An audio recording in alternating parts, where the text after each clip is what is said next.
Muy bien, Éxodo capítulo 3, la semana pasada dejamos a Moisés en el desierto, platicando con una zarza que estaba ardiendo pero que no se consumía. Y vimos cómo esa zarza que estaba ardiendo pero no se consumía, de ahí le habló el ángel de Jehová, el ángel del Señor, el ángel de Yahvé a Moisés. Y vimos cómo a través de las Escrituras, cuando vemos mencionado a el ángel de Jehová o el ángel del Señor, vemos una imagen del Cristo prehumanado, porque el ángel de Jehová o el ángel del Señor hace cosas que solamente aquel que es Dios puede hacer. Y sabemos que Jesucristo es la forma en la que el hombre puede ver a Dios. Si no hay otra forma de la que el hombre puede ver a Dios, porque como vamos a ver más adelante en el libro de Éxodo, nadie puede ver a Dios y vivir. Sin embargo, porque Jesucristo es Dios, porque Jesucristo se humanó y porque Jesucristo es ese ángel del que nos hablan las Escrituras, en Él podemos ver la manifestación de Dios. Moisés estaba platicando con esta zarza y esta zarza le hizo un llamado. Le hizo un llamado a ir a hacer una obra que tenía preparada para él. La obra era ir a liberar al pueblo de Israel de su esclavitud en Egipto. Sabemos por nuestros estudios anteriores que 40 años antes Moisés había tratado de hacer precisamente eso. Había tratado de decirle al pueblo de Israel que él lo iba a liberar, que él lo iba a sacar de su esclavitud. Pero todavía no estaba bien preparado por Dios para hacer lo que él tenía que hacer. Ni el pueblo estaba bien preparado para poder recibir la instrucción de Moisés de cómo salir de su esclavitud. Hablamos de cómo Dios nos prepara y a veces Dios usa muchísimo tiempo, más tiempo del que nosotros creemos que necesitamos para ser preparados, para prepararnos para hacer la obra que Él tiene para nosotros. El mismo apóstol Pablo, al ver la obra que Dios lo había llamado a hacer, él mismo reconoce que él sabe que no es suficiente en sí mismo como para creer que cualquier cosa viniera de él. Todo viene de parte de Dios y Dios tiene que prepararnos para la obra que Él tiene que hagamos. A veces nosotros sabemos que Dios nos ha llamado a hacer algo y sabemos que nos está preparando, pero a veces nos desesperamos y queremos hacer las cosas cuando y como nosotros queremos. Y a veces simplemente no las queremos hacer. ¿Para qué nos hacemos, verdad? A veces simplemente no las queremos hacer. Sabemos claramente lo que Dios está diciendo, sabemos claramente cómo nos está preparando, pero simplemente no la queremos hacer. No está dentro de nuestro programa hacer esa obra. Y aunque sintamos el llamado de Dios, de todas maneras nos hacemos, como dice mi mamá, nos hacemos patos y no hacemos absolutamente nada. Y siempre estamos esperando que alguien más vaya. Hablamos en alguna ocasión del hermano alguien, ¿verdad? El hermano alguien va a ir, el hermano alguien va a traer, ¿verdad? ¿Quién lo va a traer? Pues yo pensé que alguien lo iba a traer, ¿verdad? El hermano alguien. Pero Dios nos llama muy específicamente a cada uno de nosotros.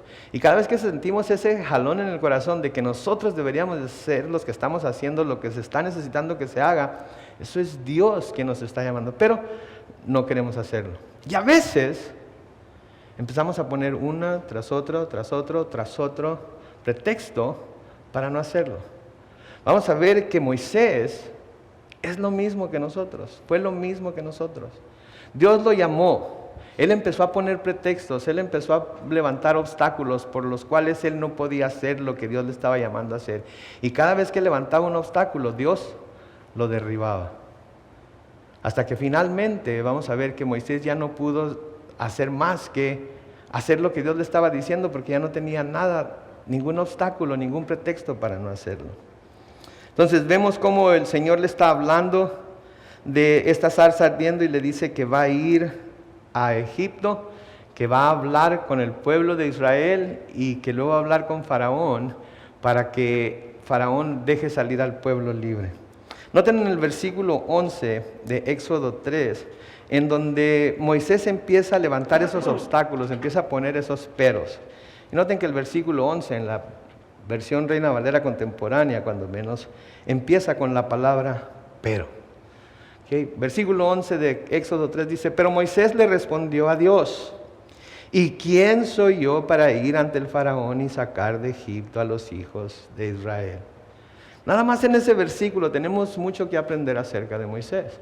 Nada más en ese versículo podemos ver mucho de lo que había en el corazón de Moisés. Porque Dios le estaba diciendo que fuera. Dios le estaba mandando, Dios le estaba enviando a que hiciera lo que él estaba diciendo que iba a hacer.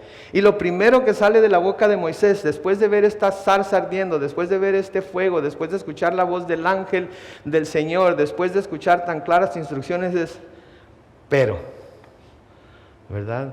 ¿Y qué dice?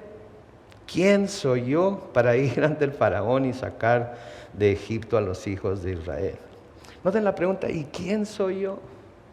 Sí. Muchos de nosotros a veces tenemos ese mismo sentir, pero ¿quién soy yo para hacer? ¿Pero qué tengo yo que ofrecer? Pero yo no tengo lo necesario, pero yo no tengo la instrucción, pero yo no tengo la experiencia. Yo creo que lo que queríamos decir es, pero yo no tengo la voluntad. Si el Señor nos está llamando, entonces no debemos de preguntar, ¿pero quién soy yo? Ahora, aquí había una cierta falsa humildad de parte de Moisés, porque ¿qué había pasado 40 años antes? 40 años antes Moisés estaba convencido de que él era un príncipe de Egipto, era un hebreo al mismo tiempo, y que él iba a ser el instrumento de Dios para liberar a Israel. Nos dice Esteban, nos dice eso en el capítulo 7 de Hechos, ¿sí? Él se creía el que iba a liberar, él sabía que eso era lo que Dios quería que hiciera, él estaba preparado para hacerlo y él mismo hizo lo que pudo hacer para hacerse ver como el que iba a liberar al pueblo de Israel. Pero lo rechazaron, le dieron derechito en la autoestima. ¿Sí? Y a ti, ¿quién te hizo príncipe? A ti, ¿quién te hizo juez? A ti, ¿quién te puso como jefe? ¿Verdad? ¿Qué? ¿Vas a hacer conmigo como hiciste con aquel egipcio que lo mataste? Porque había matado a un egipcio por maltratar a un hebreo. Y cuando se dio cuenta de que lo habían descubierto, ¿qué hizo? Corrió.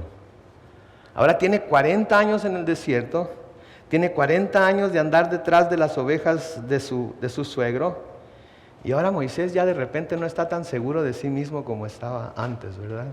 Ahora sí hay una cierta humildad en él, pero ¿quién soy yo? ¿Ah? Pero esa humildad es falsa. Vamos a ver que esa humildad es falsa, porque dentro de esa humildad, de todas maneras, ¿en quién está pensando? En sí mismo. Está pensando en sí mismo. Entonces ya tiene 40 años de andar persiguiendo ovejas, ya tiene 40 años de andar como pastor en el desierto, ya tiene 40 años de estar sirviendo a su suegro, ha llegado al final de sí mismo, y ahora cuando Dios lo manda a hacer algo, ahora, ¿quién soy yo? Soy un humilde pastor, yo no soy nadie, yo no soy nada, yo no tengo nada que ofrecer. Y si bien la observación de Moisés era la correcta, de todas formas, el enfoque de Moisés estaba en él mismo.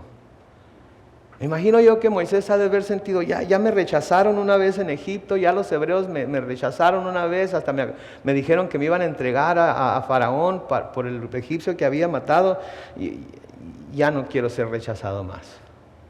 A nadie nos gusta pensar en que somos rechazados, ¿verdad? A nadie nos gusta que nos hagan menos. A veces tenemos miedo de hacer cosas precisamente porque tenemos miedo al rechazo. ¿Sí? Los jóvenes varones saben esto cuando les gusta una muchacha, ¿verdad? Cómo batallan para decirle a la muchacha que les gusta, ¿verdad? No encuentran cómo decirle. Le dicen a un amigo que le digan, le dicen a un amigo. ¿Por qué? Porque tienen miedo del rechazo. A las muchachas a veces el muchacho finalmente de alguna manera les comunica que les gustan y las muchachas, le gusto, qué bárbaro, le gusto, él es el dueño de mi corazón, se atrevió a decirme, ¿verdad? Y se invierten ellas mismas tanto en este muchacho al quien le gusta, que se olvidan de todos los demás por un momento, ¿verdad? Y sienten que porque ya le gusto a este y a lo mejor no hay nadie más a quien le guste, me voy a aferrar a este a como dé lugar. ¿Por qué? Porque aquí estoy segura, aquí me han dicho ya que le gusto, aquí me han dicho ya que me quiere. Y si no me agarro de este, a lo mejor ya no va a venir otro que me agarre, ¿verdad? Nadie nos gusta ser rechazados.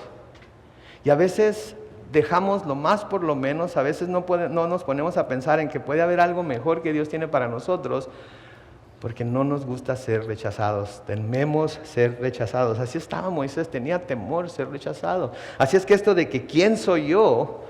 No era una humildad en la que pudiéramos decir, oh, Moisés ahora es muy humilde, Moisés ahora sí ya reconoció su falta de lo que fuera que tuviera que reconocer, sino que todavía estaba enfocado en él mismo. La respuesta de Dios, la respuesta que vamos a ver aquí que Dios le da, estaba intencionada para quitar el enfoque de Moisés, para que el enfoque de Moisés fuera quitado de sí mismo y la pusiera en donde debía estar, que era ¿en quién? En Dios. ¿Sí? Debería estar en Dios. ¿Sí? ¿Quién soy yo? No era la pregunta correcta. La pregunta correcta es, ¿quién es Dios? ¿Quién es este Dios que me está hablando? ¿Quién es este Dios que me está enviando? ¿Quién es este Dios que me está dando esta orden? ¿Quién es este Dios que me dice que tengo que ir a liberar a los hijos de Israel de su servidumbre en Egipto? Y cuando conocemos a este Dios, cuando conocemos a este Dios que está con nosotros, cuando conocemos el poder de este Dios que está con nosotros, podemos entonces confiadamente avanzar para hacer su voluntad. Pero tenemos que conocerlo. Tenemos que conocerlo íntimamente, tenemos que conocer su carácter, tenemos que conocer su esencia, tenemos que saber quién es, porque mientras no lo conozcamos de esa manera personal vamos a tener temor de que lo que Él nos está llamando a hacer no lo vayamos a poder hacer porque nosotros nos vemos a nosotros mismos como el que lo tiene que hacer y no a Dios que nos está mandando. Noten en el versículo 12, dice, y Dios le respondió, ve, así, simple y sencillo, ve. ¿Por qué? Porque tú eres el hijo del rey, porque tú creciste en Egipto, porque tú tienes toda la instrucción necesaria, porque tú conoces las dos culturas, porque tú... No, ve, ¿por qué? Porque yo estaré contigo. Ve porque yo estaré contigo. ¿Sí? Esa es la razón por la que debemos ir. Esa es la razón por la que debemos hacer. Esa es la razón por la que no debemos temer al rechazo de los hombres. Es la razón por la que no debemos temer a las cosas que pudieran pasar. Es la razón por la que no debemos temer a las circunstancias. Porque Él está con nosotros. Y le dice en la siguiente parte del versículo, y esto te servirá de señal de que yo te he enviado. Cuando tú hayas sacado de Egipto al pueblo, ustedes servirán a Dios sobre este monte. Ustedes servirán a Dios sobre este monte. Y de nuevo, recordamos que la semana pasada hablamos de cómo la prueba de que Dios está con nosotros es que llegamos al destino que Él nos dijo que íbamos a llegar. Hacemos lo que Él nos dijo que íbamos a hacer. Sí, a veces no nos queremos esperar hasta llegar, queremos ver trazado cada paso que vamos a dar. Queremos ver trazado, queremos que cada inquietud, cada temor, cada pregunta que tenemos se nos conteste antes de hacer antes de ir para poder hacer. Y Dios no funciona de esa manera. Dios nos dice, ve, acuérdense, todo es por fe. Eso es de lo que se trata la fe. La fe se trata de ir y hacer, aun cuando no vemos todavía con claridad cómo lo vamos a hacer. Lo único que sabemos es que Dios está con nosotros. Lo único que sabemos es que Él nos ha prometido que Él va a estar con nosotros hasta el fin del siglo. Y tenemos que confiar en eso. ¿Sí? Noten cómo Dios nunca le contestó la pregunta de que, ¿quién soy yo? No me puedo pensar en qué quería Moisés que le dijera cuando dijo, ¿y quién soy yo? Hay mucha gente que dice, tú eres el hijo del rey. Y porque eres el hijo del rey, tienes que ir a hacer lo que te están mandando en el nombre del rey. Pero ¿saben qué? Vamos a ver que el hijo del rey también tiene problemas. El hijo del rey también es perseguido. El hijo del rey también es aborrecido. El hijo del rey también tiene aflicciones. Es que sí, somos hijos del rey. Pero acuérdense, su reino no es de este mundo, ¿sí? Su reino es el mundo venidero. Y aun cuando tenemos las bendiciones de ese rey aquí en este mundo, nuestra verdadera bendición y nuestra verdadera gloria se va a manifestar cuando estemos con Él en el cielo para toda la eternidad. Y aquí tenemos vistazos de su gloria, aquí tenemos evidencias de que su mano nos acompaña, aquí tenemos evidencias de su protección y aquí tenemos evidencias de su provisión. Pero este no es nuestro hogar final, aquí estamos de paso nada más. ¿Sí? Entonces, no le contesta la pregunta ¿quién soy yo? Porque no importa quién es Moisés.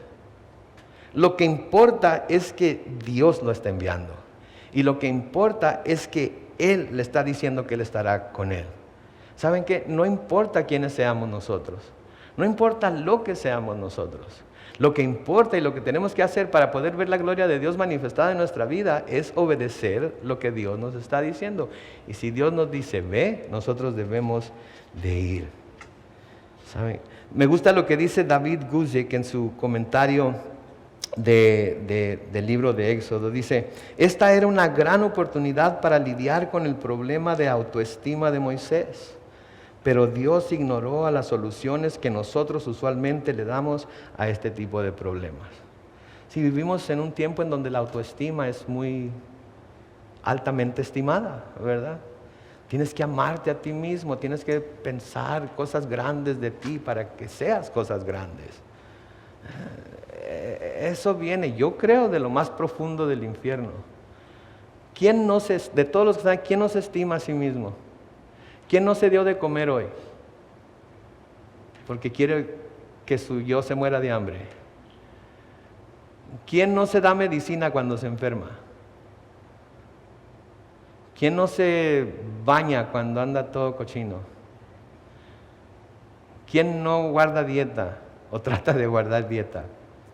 ¿Por qué? Porque nos estimamos, porque nos queremos, porque queremos lo mejor para nosotros. Es más, el Señor nos dice que nadie se ha odiado a sí mismo jamás, a través de la carta de Pablo a los Efesios. ¿Sí? Entonces no era la autoestima. Dios no quiso decirle, no te preocupes Moisés, tú eres un ganador, todos son ganadores aquí nadie pierde, ¿verdad? Aquí no se trata de quién anota más goles, aquí se trata de que todos participen. ¿Verdad? El escritor a los Hebreos nos dice que debemos correr la carrera, pero debemos correrla ¿para qué? Para ganar, ¿sí? Para ganar. Entonces Dios hubiera podido tratar con eso, pero no le dice, no te preocupes con quién eres. En realidad lo que le está diciendo, no importa quién eres, lo que importa es que yo estaré contigo. ¿Sí? Una vez que Dios le dice, yo estaré contigo, ya Moisés no tenía ningún derecho a protestar más. Ahí se debió haber acabado todos los pretextos de Moisés. Ya no debió haber levantado ningún otro pretexto. Sí, pero después de que escucha las palabras de Dios, de que yo estaré contigo, de aquí, a partir de este punto, sus objeciones se movieron de una falta de confianza en sí mismo a una falta, aun cuando piadosa, de fe en Dios. ¿Sí? Entonces dejó de confiar en sí mismo, sabía que Dios iba a estar con él, pero ahora no tenía fe en que Dios iba a hacer lo que estaba haciendo. Y aun cuando los pretextos debieron haber terminado, aun cuando ya no debía protestar más, miren lo que pasa en el versículo 13. Moisés le dijo a Dios, pero resulta que si yo voy y les digo a los hijos de Israel, el Dios de sus padres me ha enviado a ustedes, ¿qué voy a responderles si me preguntan, ¿y cuál es su nombre? Noten, resulta que si yo voy, ok, está bien, vas a ir conmigo, lo acepto. Es más, hasta me estás convenciendo de que vaya. Pero si voy y les digo que el Dios de sus padres me ha enviado para liberarlos y me preguntan, ¿cuál es el nombre de ese Dios que te envió? ¿Qué les digo? Okay. Ahora tiene otro pretexto. Ahora tiene otra razón por la que, Señor, a lo mejor no debo de ir yo, porque si me preguntan, ¿qué les voy a decir? ¿Qué va a pasar si yo voy y no me creen que tú me enviaste? Y me preguntan, ¿cómo te llamas? Bueno, Dios va a quitar también ese obstáculo. Y vamos a ver que aun cuando Dios quite ese obstáculo, de todas maneras Moisés va a levantar otro. Pero aquí en el versículo 14 y 15 vemos que Dios quita ese obstáculo del nombre. Noten, versículo 14, Dios le respondió a Moisés, yo soy el que soy. Y añadió, a los hijos de Israel tú les dirás, yo soy, me ha enviado a ustedes. Y también le dijo a Moisés, a los hijos de Israel les dirás, el Señor me ha enviado a ustedes. Él es el Dios de sus padres, el Dios de Abraham, el Dios de Isaac y el Dios de Jacob. Este es mi nombre eterno. Con este nombre se me recordará por todos los siglos. Entonces Moisés le dice, y si me preguntan quién me envió, ¿qué les digo? ¿Verdad? ¿Y qué es lo que dice Dios? Yo soy el que soy. Me encanta, yo soy el que soy. Yo soy el que soy, yo soy el que soy, yo soy el que siempre ha sido, yo soy el que siempre seré. Por eso está aquí en un tiempo en el que no especifica, ¿sí?, si es un tiempo presente, si es un tiempo pasado, si es un tiempo futuro, porque ese nombre precisamente está en un tiempo imperfecto en el cual puede dársele cualquiera de esos tiempos. Yo soy el que te ha enviado. Yo soy, me envió a ustedes. ¿Sí? Era importante para Moisés saber el nombre de Dios. Era importante para los israelitas saber el nombre de Dios. Es importante para nosotros saber el nombre de Dios. Los israelitas y en los tiempos bíblicos, ¿sí?, el nombre significaba la esencia de la persona. Significaba la esencia de la persona. Las características que presentaba la persona. Entonces el nombre era muy importante. En el Génesis el Señor se manifiesta de diferentes formas y se nombra de diferentes nombres, de acuerdo a lo que está pasando en lo que se lee y se estudia en el libro de Génesis. Por ejemplo, algunos nombres que el Señor usa en el libro de Génesis nada más. Por ejemplo, usa el nombre El Elyon. El Elyon, que quiere decir Dios Altísimo, en Génesis 14, 18 al 20. Usa el nombre El Roi, que quiere decir Dios que me ve, en Génesis 16, 13. Usa el nombre El Shaddai, que quiere decir Dios Todopoderoso, en Génesis 17, 1. Usa el nombre El Olam, que quiere decir Dios Eterno, en Génesis 21, 33. Pero todas estas son características de Dios, todas estas son características de su poder, todas estas son características de su esencia. Cuando aquí se nombra a sí mismo como yo soy, cuando se nombra a sí mismo como el Señor, que es la YHWH, que se pronuncia Yahweh o Yahvé, se presenta aquí con su nombre personal. Si ustedes se fijan en las Biblias en inglés, la palabra Yahweh se traduce Lord, con letras mayúsculas todas, L-O-R-D, todas mayúsculas. En la Biblia en español, en la Reina Valera contemporánea, se traduce como Señor. En la Reina Valera 60 se traduce como Jehová. Y ese es el nombre personal de Dios. Ese es el nombre con el que Él se da a conocer a Moisés, porque ya no nada más es el Dios Todopoderoso, ya no nada más es el Dios de la creación, ahora es el Dios personal, ahora es el Dios que se está presentando a sí mismo delante de Él, ahora es el Dios con quien Él puede platicar y tener una relación personal. Ahora, yo soy, de nuevo, está escrito en tiempo indefinido y es una variación en el hebreo del nombre Yahvé, ¿sí? Literalmente la pronunciación de este nombre en hebreo es Hayá, ¿verdad? Como Yahvé, es una variación de ese nombre y está en un tiempo indefinido, así que puede ser presente, pasado o futuro, porque Dios siempre ha sido, Dios siempre es y Dios siempre será. Él no cambia, Él es el mismo ayer, hoy y por siempre. Y eso nos debe de dar gran seguridad a nosotros porque sabemos que Dios nunca va a cambiar. Lo que nosotros hacemos no va a cambiar sus sentimientos hacia nosotros. Lo que nosotros hacemos no va a cambiar su plan hacia nosotros. Lo que nosotros dejemos de hacer no va a cambiar lo que Él ha determinado que nosotros vamos a hacer. Y pues podemos estar seguros en Él, porque Él siempre va a ser el mismo.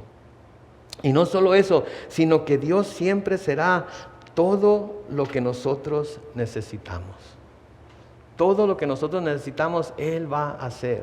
Y ese es el mensaje que le estaba dando aquí Dios a Moisés para los hijos de Israel. Yo soy. ¿Qué es lo que necesitan ahorita? Yo soy. ¿Qué es lo que van a necesitar mañana? Yo lo soy. ¿Qué es lo que van a necesitar dentro de un año? Yo lo soy. Y yo les digo a todos ustedes aquí hoy, que lo que sea que necesitan que Dios sea para ustedes hoy, eso es lo que es. Y nos lo ha dicho a través de todas las Escrituras. Escuchen esto.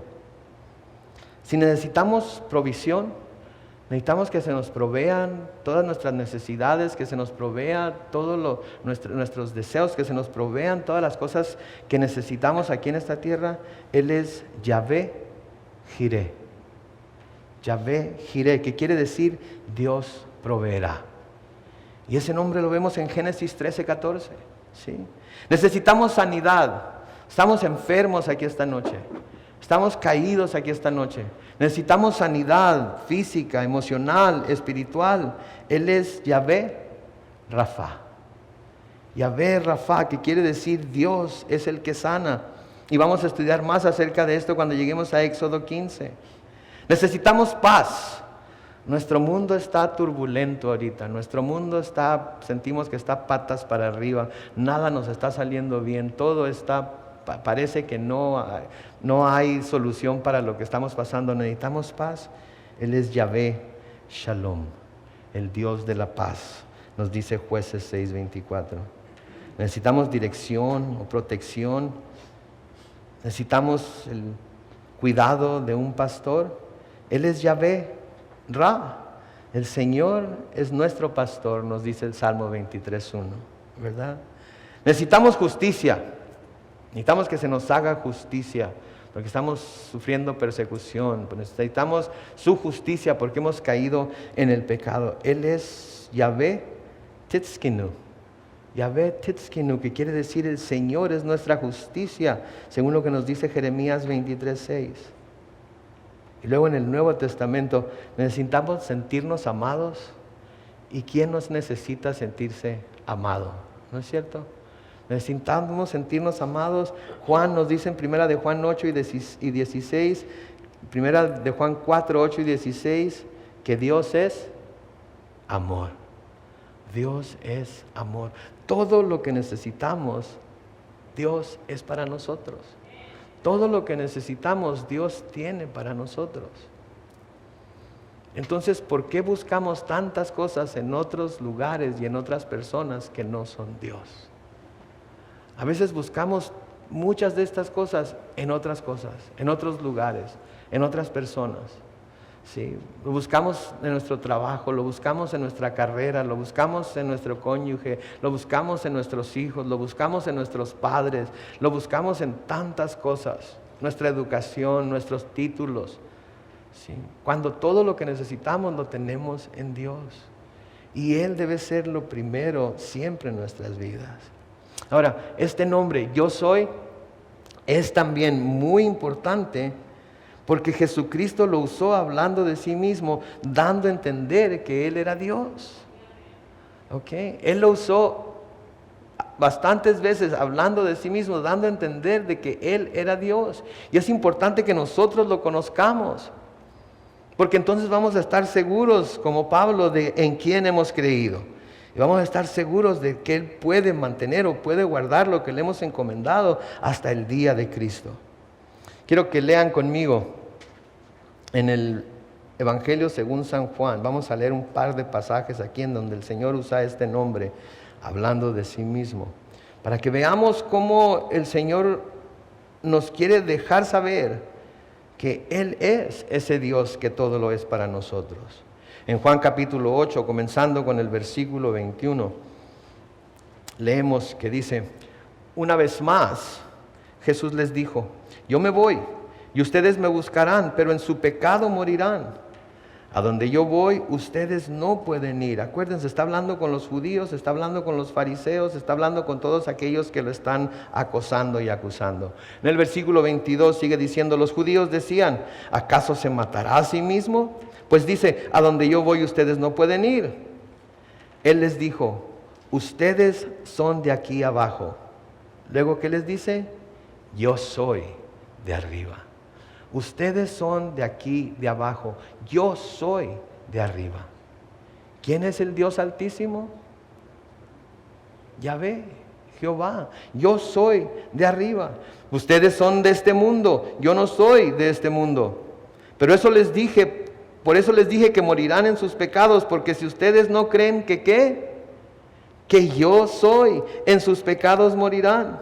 Ellos le dijeron: ¿y quién eres tú?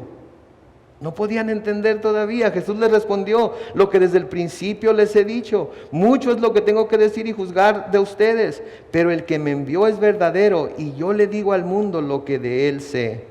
Pero ellos no entendieron que les hablaba del Padre. ¿De quién les hablaba? Del Padre. Entonces Jesús les dijo: cuando ustedes hayan levantado al Hijo del Hombre, sabrán entonces que yo soy, y que nada hago por mí mismo, sino que hago según lo que el Padre me enseñó. Noten, yo soy, yo soy, yo soy. En ese pasaje que acabamos de leer, 3 veces se nombró a sí mismo como yo soy. Pero luego pasa algo más interesante. En ese mismo capítulo 8 de Juan, los versículos 47 al 59, escuchen lo que leemos aquí. El que es de Dios escucha la palabra de Dios, pero ustedes no la escuchan. ¿Por qué? Porque no son de Dios. Los judíos le respondieron: ¿acaso no tenemos razón al decir que tú eres samaritano y que tienes un demonio? Respondió Jesús: demonio no tengo, yo lo que hago es honrar a mi Padre, pero ustedes me deshonran, y yo no busco mi gloria, pero hay uno que busca y que juzga. Noten el versículo 51. De cierto les digo que el que no obedece mi palabra, que el que obedece mi palabra nunca verá la muerte. Versículo 47 dice: escucha las palabras de Dios. El que es de Dios escucha las palabras de Dios, pero ustedes no las escuchan porque no son de Dios. Y luego en el versículo 51 dice: de cierto les digo que el que obedece, ¿qué? Mi palabra nunca verá la muerte. Está hablando de obedecer la palabra de Dios y luego está hablando de escuchar su palabra. Entonces los judíos le dijeron en el versículo 52: ahora estamos seguros de que tienes un demonio. Abraham murió, lo mismo que los profetas, y tú dices: el que guarda mi palabra nunca verá la muerte. ¿Acaso eres tú mayor que nuestro padre Abraham, el cual murió? También los profetas murieron. ¿Quién te crees tú? Jesús respondió: si yo me glorifico a mí mismo, mi gloria nada es. Pero el que me glorifica es mi Padre, el que ustedes dicen que es su Dios. Ustedes no lo conocen, pero yo sí lo conozco. Y si yo dijera que no lo conozco, sería un mentiroso como ustedes. Pero lo conozco y obedezco su palabra. Abraham, el padre de ustedes, se alegró al saber que vería mi día. Y lo vio y se alegró. Y los judíos dijeron: ¿ni siquiera tienes 50 años y has visto a Abraham? Jesús les dijo: de cierto les digo, antes de que Abraham fuera, ¿qué dice? Yo soy. Noten la reacción de ellos en el versículo 59. Entonces tomaron piedras para arrojárselas, pero Jesús se escondió y salió del templo. Noten el hecho de que haya dicho: yo soy, yo soy, yo soy. Finalmente se dieron cuenta de que lo que él estaba diciendo era que él era el gran yo soy. Y que si no obedecían su palabra, entonces no eran de Dios. Que si no prestaban atención a su palabra, no conocían a Dios. Y que Él estaba tratando de dárselos a conocer y lo estaban rechazando. Y cuando finalmente dijo ese último gran yo soy, lo primero que quisieron hacer fue matarlo a pedradas, porque según ellos, en su mente, Él estaba blasfemando. ¿Por qué? Porque Jesús es el gran yo soy. Porque Jesús es ese Dios que le estaba hablando a Moisés desde la zarza ardiendo. Juan 13:19, lean conmigo lo que Jesús dice: les digo esto desde ahora y antes de que suceda, para cuando suceda, ¿qué? Crean que yo soy. Crean que yo soy. ¿Por qué debemos creer que Jesús es yo soy?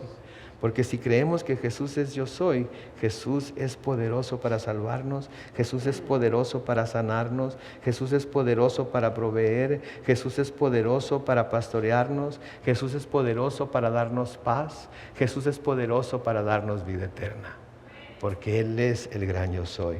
En el versículo 16 de Éxodo 3 sigue diciendo: así que ve y reúna a los ancianos de Israel y diles: el Señor, el Dios de sus padres, el Dios de Abraham, de Isaac y de Jacob, se me apareció y me dijo: en verdad he venido a visitarlos, he visto cómo los tratan en Egipto.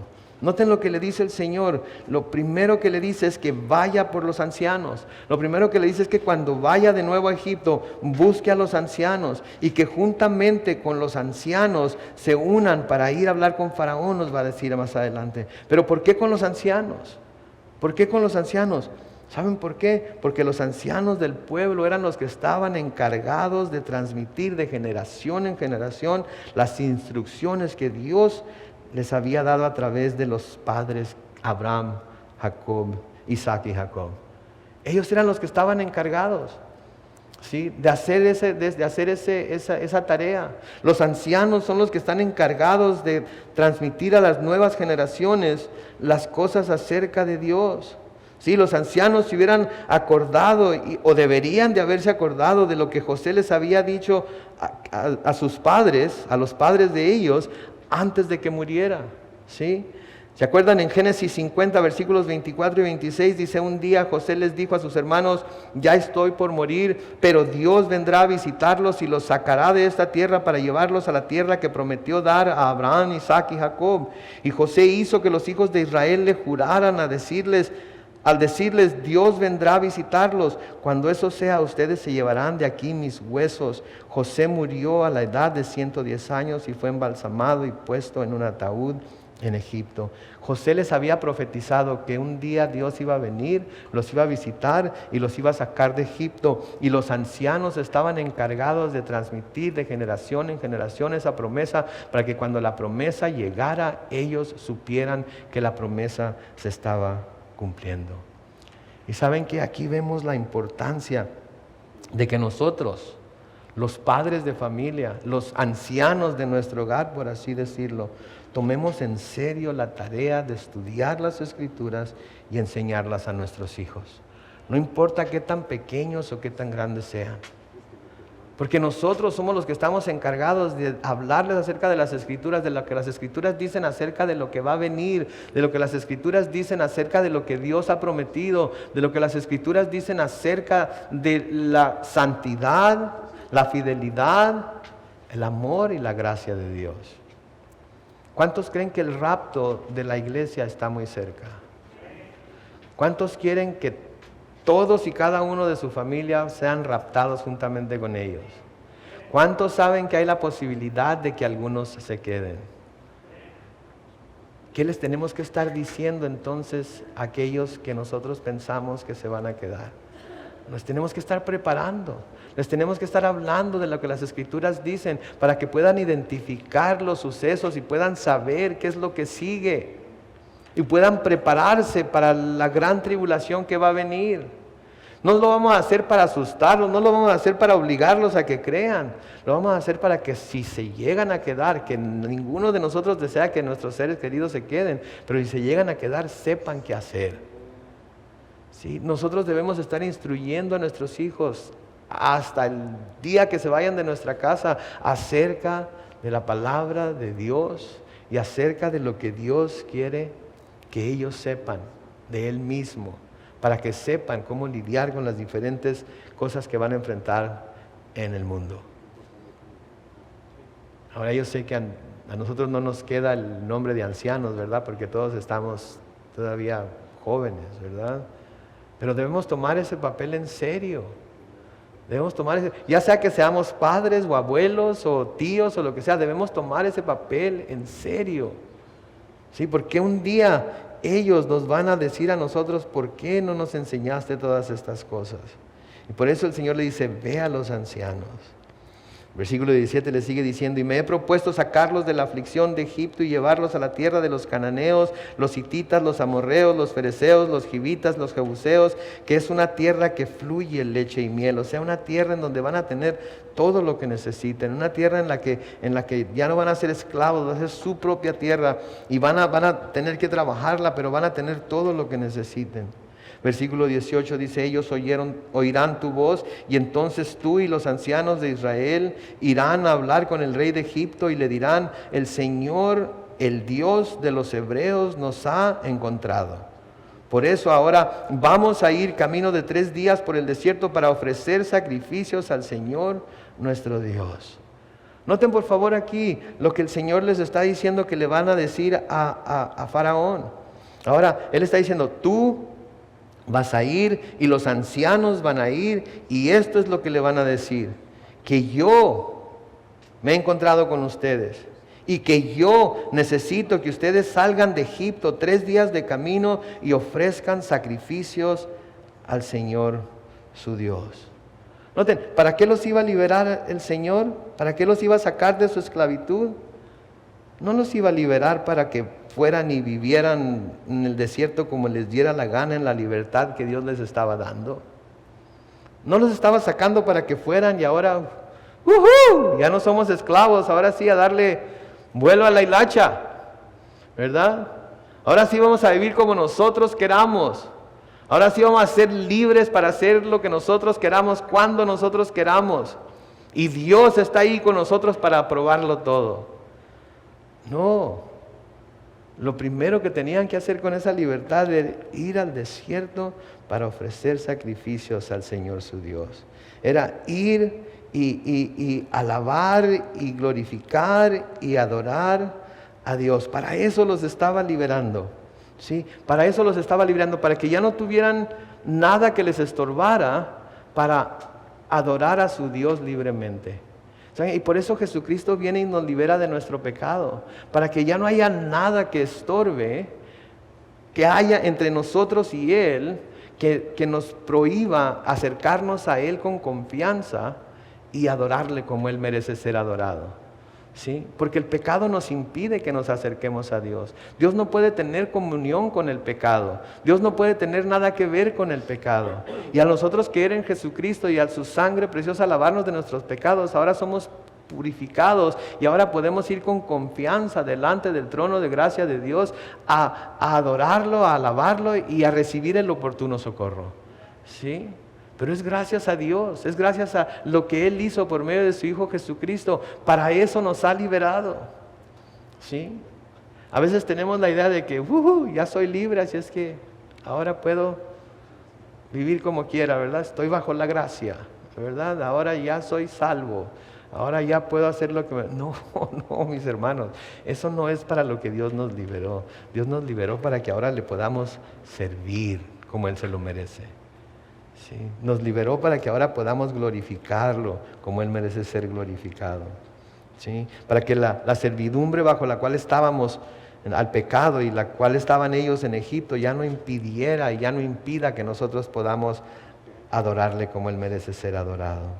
Escuchen lo que dice Pedro en 2 de Pedro 2, los versículos 15 y 16. Noten, la voluntad de Dios es que ustedes practiquen el bien. La voluntad de Dios es que ustedes practiquen el bien, para que así hagan callar la ignorancia de la gente insensata. Versículo 16 dice, hagan uso de su libertad, pero no la usen como pretexto para hacer lo malo, sino para servir a Dios. ¿Se fijan lo que dice ahí? Hagan uso de su libertad, pero no la usen como pretexto para hacer lo malo. Cristo ya me hizo libre, Cristo ya me limpió de todo mi pecado, ahora estoy bajo la gracia y puedo vivir como a mí me dé la gana, y de todas maneras aquí traigo mi boleto bien guardado, y cuando llegue al cielo lo único que tengo que hacer es sacar mi boleto y presentar mi boleto y tengo entrada libre. No. Dios nos salva, Dios nos limpia, Dios nos purifica, ¿sí? Dios nos libera, pero para que ahora nosotros vivamos para Él y le adoremos y le alabemos como Él merece. Si Pablo llega a la conclusión de que si Cristo murió por todos, entonces todos aquellos por los que Él murió, ahora ya no deben vivir para sí mismos, sino que deben vivir para aquel que murió por ellos. Y eso es lo que nosotros también debemos hacer. Ahora, en los próximos versículos, el Señor le va a decir a Moisés exactamente lo que va a pasar. Noten, versículo 19. Yo sé que el rey de Egipto no los dejará ir sino a la fuerza. Les está diciendo de antemano lo que va a pasar antes de que pase, para que no los agarre por sorpresa. Dios sabe muy bien a lo que está enviando a Moisés. Dios sabe muy bien todas las trabas que se le van a poner, todos los obstáculos que se le van a poner. Sí, pero también le dice que Él tiene ya todo visto antes de tiempo. Ya ha previsto para todas esas cosas, para mostrarse poderoso a su favor. Noten el versículo 20. Pero yo extenderé mi mano y heriré a Egipto con todas las maravillas que ahí haré. Y entonces Él los dejará ir. Noten, no solo los va a dejar ir, sino que va a haber maravillas que Dios va a hacer. Y Moisés y el pueblo va a ver maravillas que Dios va a hacer para que su confianza en Dios crezca aún más. Y no solamente los va a dejar ir, sino que cuando se vayan, se van a ir cargados de riquezas. Noten el versículo 21 y 22. Y yo haré que los egipcios vean a este pueblo con ojos bondadosos, para que cuando ustedes salgan no se vayan con las manos vacías. Al contrario, cada mujer le pedirá a su vecina y a quien viva con ella alhajas de plata y de oro y vestidos con los cuales vestirán ustedes a sus hijos y a sus hijas, y así despojarán a los egipcios. Noten lo que le está diciendo aquí Dios a Moisés. Los van a dejar ir, finalmente los van a dejar libres, pero no van a salir sin nada. No van a salir con las manos vacías, no van a salir como esclavos, van a salir como personas libres y van a salir ricos de ahí. Van a salir ricos, ¿por qué? Porque yo mismo voy a hacer que los egipcios los vean con buenos ojos. Yo mismo voy a hacer que los egipcios los vean como personas que merecen que se les dé las cosas que no han tenido por cómo los han tratado. Para que cuando salgan no se vayan con las manos vacías. Cuando salgan, vayan y pídanles a sus vecinas egipcias, vayan y pídanles lo que tengan, vayan y pídanles lo que necesitan. ¿Y saben qué van a hacer ellas? Ellas les van a dar alhajas de plata, les van a dar alhajas de oro, les van a dar vestidos. Con esos vestidos van a vestir a sus hijos y a sus hijas y van a despojar a los egipcios. ¿Se fijan la provisión de Dios aquí? Prometiéndoles que Él va a cuidar de ellos, que no tienen por qué preocuparse. ¿Sí? Dios, cuando nosotros tenemos el favor de Dios, hasta nuestros enemigos están en paz con nosotros. ¿Ok? Pero tenemos que asegurarnos de que tenemos el favor de Dios con nosotros y no tratar de obtener todas esas cosas por nosotros mismos, ¿verdad? Si estuvieran aquí en Estados Unidos ahorita siendo liberados, ¿qué es lo que harían? Se irían al downtown San Diego y empezarían a romper ventanas y a sacar ropa y a sacar alhajas y a sacar, porque esa es la forma en la que el mundo, ¿sí? se surte de las cosas que no tiene. Pero Dios le dice, no van a tener que hacer nada de eso. Yo voy a poner en el corazón de los egipcios que les den todas esas cosas. Y cuando salgan van a salir con muchas riquezas. Digo, pónganse a pensar más adelante, les va a dar las instrucciones para construir el tabernáculo. Y les va a decir que traigan oro y que traigan plata y que traigan lino y que traigan pieles de cabra y que traigan todo tipo de madera. Y todo. ¿De dónde? Si eran esclavos, por 430 años habían sido esclavos. ¿Cómo lo iban a obtener? Dios mismo se los iba a dar, para que luego ellos voluntariamente lo trajeran. Es lo mismo que hace con nosotros, ¿no es cierto? Él suple todas nuestras necesidades, Él nos da todo lo que necesitamos y luego nos pide que traigamos ofrendas voluntarias delante de Él. ¿Cómo? ¿O por qué? Por agradecimiento a lo que Él ha hecho por nosotros. ¿Sí? Y Dios, ¿saben qué? Nunca vamos a dar más de lo que Dios nos ha dado a nosotros. Si alguna vez pensamos que podemos darle a Dios más de lo que Él nos ha dado a nosotros, estamos rotundamente equivocados. Nunca podremos dar más de lo que Él nos dio. Él nos dio a su Hijo unigénito. Él nos dio a su Hijo, su único Hijo, para que muriera en la cruz por nosotros. Y Dios siempre está dispuesto a dar mucho más abundantemente de lo que nosotros podemos pensar o pedir. Sí, el apóstol Pablo les escribe a los Efesios, en Efesios 3, versículos 20 y 21. Y a aquel que es poderoso para hacer todas las cosas mucho más abundantemente de lo que pedimos o entendemos, según el poder que actúa en nosotros. A Él sea gloria en la iglesia, en Cristo Jesús, por todas las edades, por los siglos de los siglos. Amén. ¿Se fijan? Él Él puede darnos mucho más de lo que nosotros podemos entender, de mucho más de lo que nosotros inclusive nos podemos atrever a pedir. ¿Sí? Pero tenemos que confiar en Él. Ahora, se pensaría aquí, ¿verdad?, al llegar aquí al final del capítulo 3, que los obstáculos habían sido quitados, ¿verdad? ¿Quién soy yo para hacer esto? No se trata de quién soy yo, no se trata de quién eres tú, se trata de que yo voy a ir contigo, así es que no tienes por qué preocuparte. Ok, pero ¿y si me preguntan quién me envió? ¿Qué les voy a decir? Diles que yo soy te envió. Que te envió el Dios de Abraham, Isaac y Jacob. Ok, todo listo, ¿verdad? Pues no. En el capítulo 4 y el versículo 1 dice, Moisés respondió, va a resultar que ellos no me creerán, ni oirán mi voz, mas me dirán, el Señor no se te ha aparecido.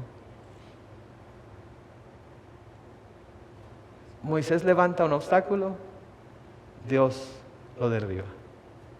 Moisés levanta otro obstáculo, Dios lo derriba. Y ahora Moisés levanta otro obstáculo más.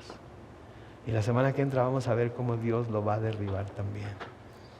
Pregunta, ¿cuántos obstáculos hemos levantado nosotros delante de Dios para no hacer lo que nos llama a hacer? ¿Cuántas veces nos ha llamado y nos ha dicho, no se preocupen, yo voy a estar con ustedes? Hagan lo que les estoy llamando a hacer. Y de nuestra boca sale, pero, ¿quién soy yo? Pero, ¿y cómo puedo estar seguro que viene de ti? Pero, ¿y qué tal si dicen esto? Pero. Sí. Mi papá dice, no hay pero que valga. Y ¿saben qué? Para Dios no hay pero que valga. Pero Dios no nos obliga.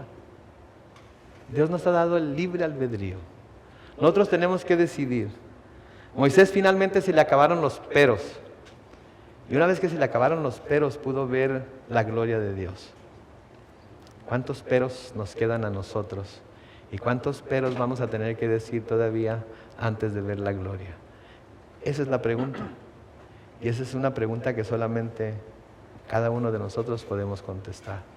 Espero que esto le ayude a hacer a un lado los peros y que haga lo que Dios le está llamando a hacer y espere ver la gloria de Dios.